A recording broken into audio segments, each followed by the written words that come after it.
El lenguaje CSS tiene capacidad para indicar cantidades en diferentes unidades. En estas diapositivas vamos a ver las bases de esta técnica. En primer lugar, diferenciaremos los grandes tipos de unidades de medidas que posee CSS. Hay una diferenciación entre lo que son unidades relativas y unidades absolutas.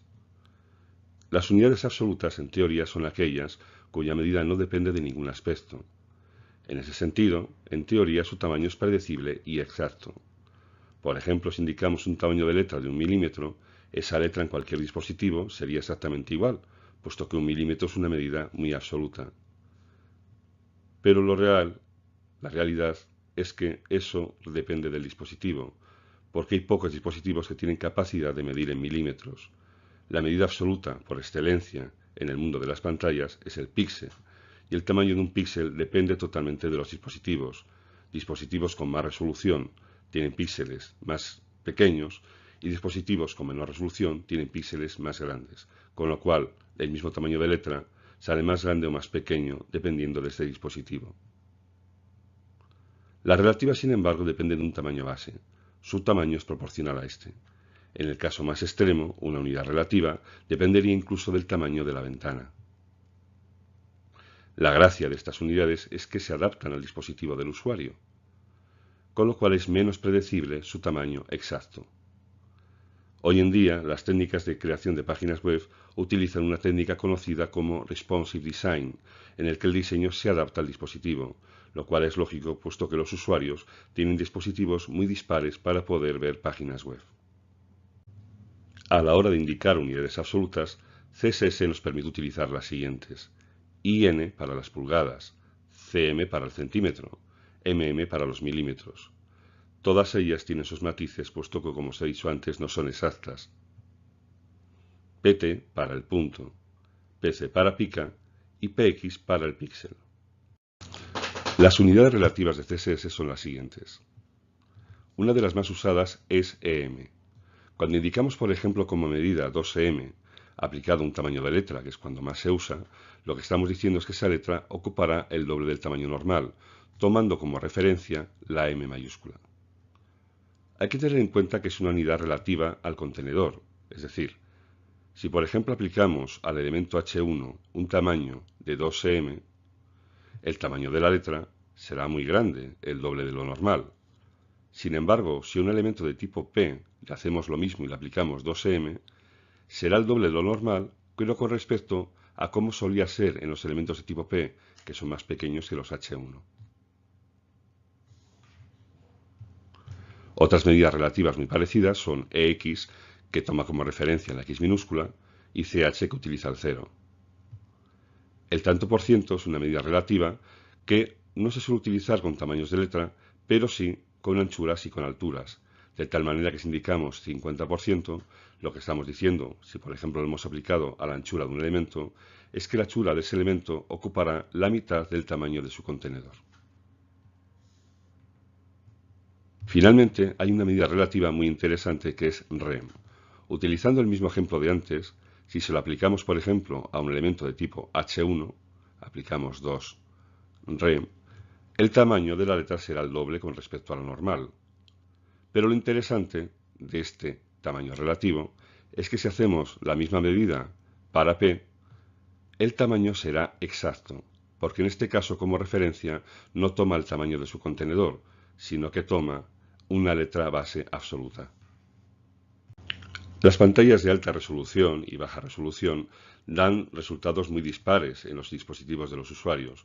Por eso hay una serie de elementos que trabajan de manera muy relativa con respecto a esos dispositivos.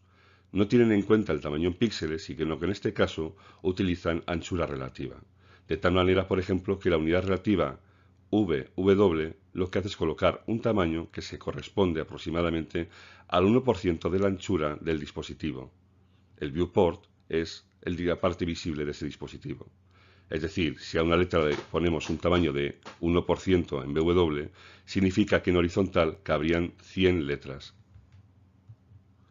VH hace exactamente lo mismo, pero con la altura. Vmin tomará la menor de las medidas anteriores y Vmax tomará la mayor. En CSS disponemos de otras medidas espectaculares. Es el caso, por ejemplo, de las unidades que representan ángulos. Así tenemos deg para los grados, tenemos rad para medidas de ángulos en radianes e incluso tenemos grad para medirlo en gradianes. Hay que recordar que 400 radianes son 360 grados. Hay incluso una medida que se llama turn y que cuenta vueltas, de tal manera que 0,5 turn significa media vuelta, o lo que es lo mismo, 180 grados. También disponemos de unidades CSS para medir tiempo. S significa segundos, ms milisegundos. Otras unidades son Hz para medir hercios, KHZ para kilohercios, dpi para puntos por pulgada y dpcm para puntos por centímetro. También disponemos de ppx, que es para puntos por píxel. En CSS tenemos otra necesidad, que es la de indicar colores. Disponemos de numerosas formas de indicar colores. La más habitual es el código hexadecimal. Este código comienza con el símbolo de sostenido, al que le acompañan 6 dígitos hexadecimales, de los cuales los 2 primeros indican el nivel de rojo, los 2 siguientes el nivel de verde y los 2 siguientes el nivel de azul. Por ejemplo, este código, almohadilla FF y 4 ceros, sería el rojo puro. Hay otra forma de hacer esta misma jugada, mediante una función que se llama RGB. Se pone el término RGB, seguido de la apertura de paréntesis, y después 3 números separados por comas. En este caso, se indican los niveles de rojo, los niveles de verde y los niveles de azul en estos números. También incluso podemos indicar, en lugar de números que irían de 0 a 255, números que van de 0 a 100%, pero necesitamos utilizar el símbolo del tanto por ciento. Tenemos la posibilidad de utilizar esa misma función, pero añadiendo a las 3 letras RGB la palabra A.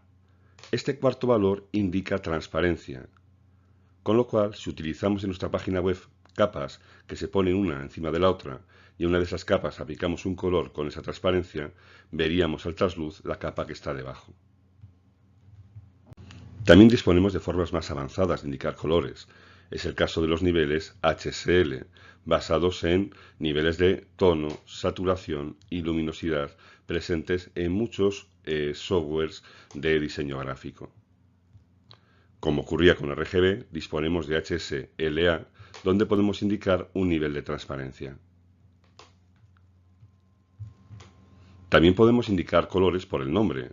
Por ejemplo, black sería negro. En CSS se reconocen decenas de nombres que son perfectamente válidos.